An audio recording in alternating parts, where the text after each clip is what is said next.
Ukážu vám, jak funguje multifunkční agent s obsahem kyslíku. Jelikož nemám šťávu z řepy, tak si řepu přímo vymačkám na toto bílé tričko. Tak.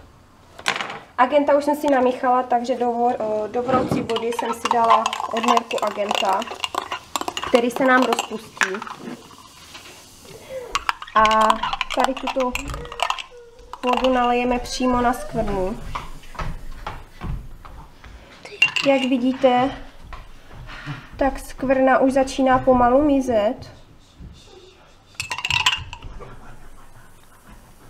Tak.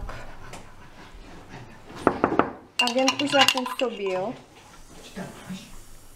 Takže ještě to trošku, ať se to dostane do každého vlákna. Můžete to i namočit přímo do toho roztoku z toho agenta a potom vložit do pračky s odměrkou. Tak, jak vidíte, tak skvrna zmizela.